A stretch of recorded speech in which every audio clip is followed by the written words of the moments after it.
Prices at Disney parks have soared far beyond what inflation alone can explain.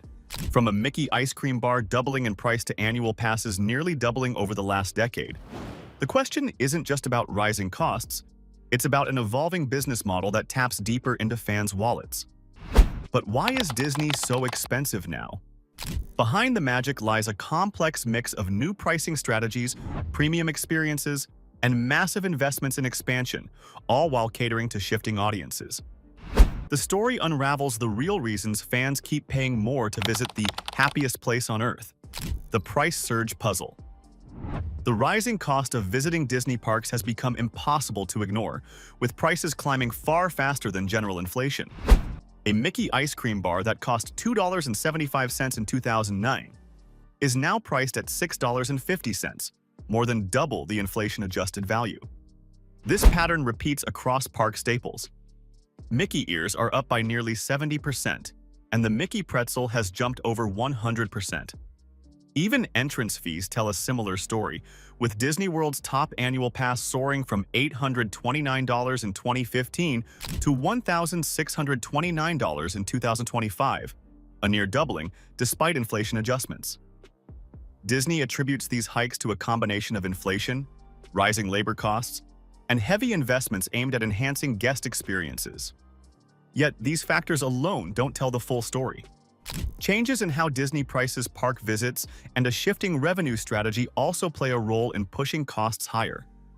There's a growing tension between what fans expect and what the company needs to sustain its sprawling operations, raising questions about just how far prices can rise before visitors start to push back. Understanding why Disney's prices have outpaced inflation so dramatically requires diving into the evolving business decisions that influence every ticket, snack, and souvenir. The price increases signal more than just economic necessity. They hint at a deep transformation in how Disney approaches its parks and visitors. Behind every soaring price tag lies a legacy of innovation and a desire to reach broader audiences. A story that begins with Walt Disney's original vision. Disney's early pricing model.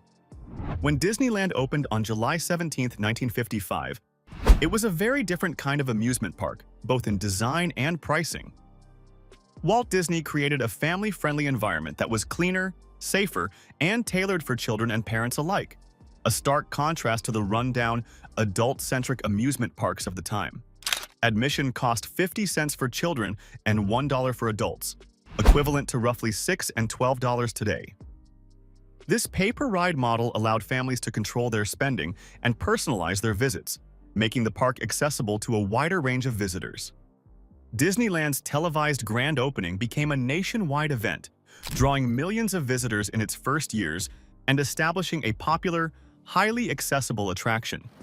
The park's design and pricing reflected both Walt Disney's vision of affordable magic and the economic realities of post-war America, creating a template that shaped the amusement park industry for decades. When Walt Disney World opened in 1971 near Orlando, Florida, it continued this tradition of affordability with ticket prices set at $3.50, about $28 today.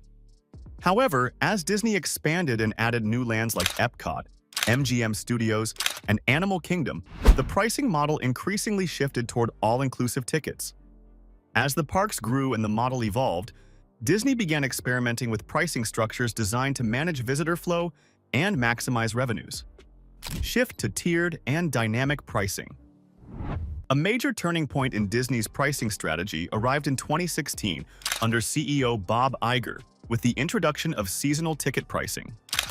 Instead of charging a flat fee regardless of the day, Disney began using tiered prices based on demand, categorizing days as value, regular, or peak. This shift saw one-day ticket prices climb above $100 for popular dates, as the company aimed to encourage visits during traditionally slower periods and make better use of the parks year-round. The following years deepened this approach with date-based pricing models, where ticket costs vary daily depending on demand factors like season, holidays, and school breaks. This dynamic pricing system mirrors what many experience with airline tickets or rideshare apps, charging higher prices when demand is greatest. Industry experts note this strategy helps distribute crowds more evenly and enhances operational efficiency but it also means an unpredictable and frequently higher price tag for visitors.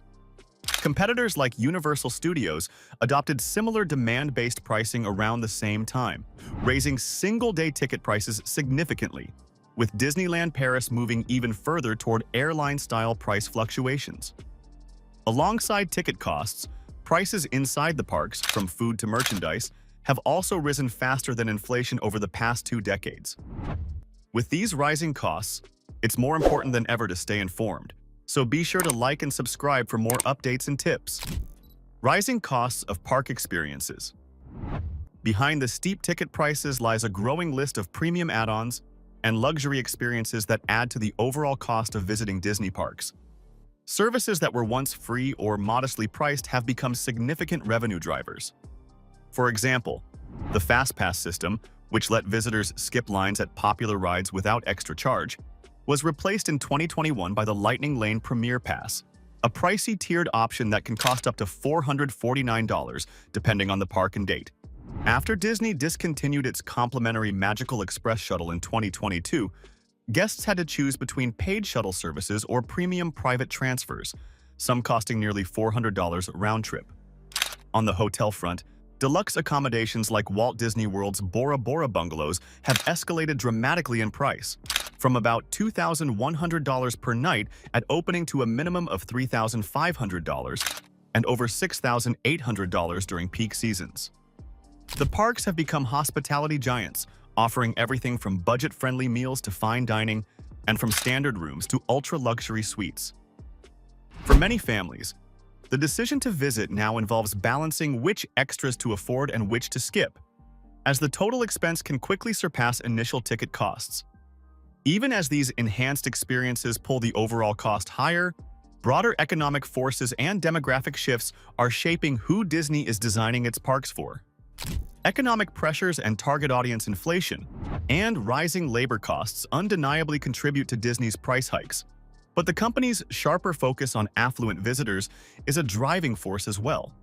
Disney understands changing economic realities in the United States, where income inequality has grown and much of the disposable income is concentrated in the top 10 and even the top 1%. By offering premium services, luxury rooms, and tiered pricing, Disney aims to extract more spending from those who can afford to pay, effectively shifting its customer base toward wealthier demographics.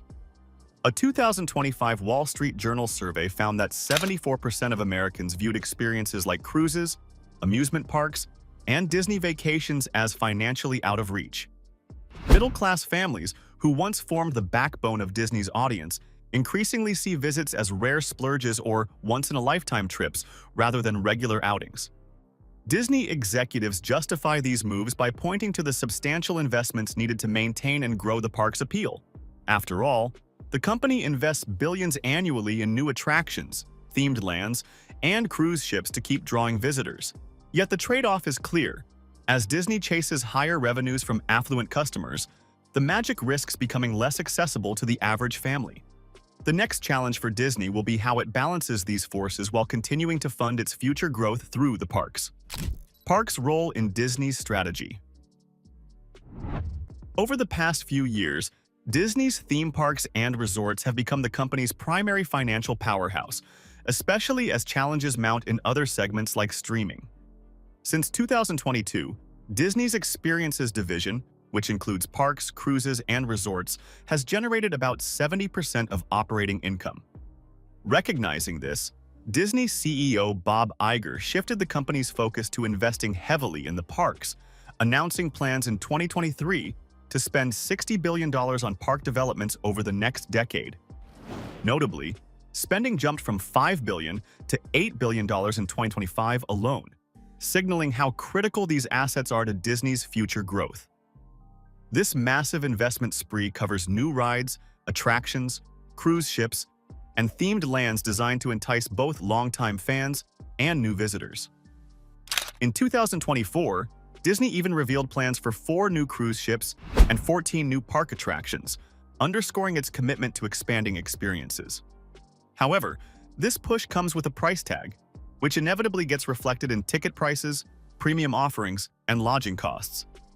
Disney's reliance on parks to fuel future profits also means it must continuously innovate and enhance the guest experience to maintain its market dominance and convince visitors to pay ever higher prices.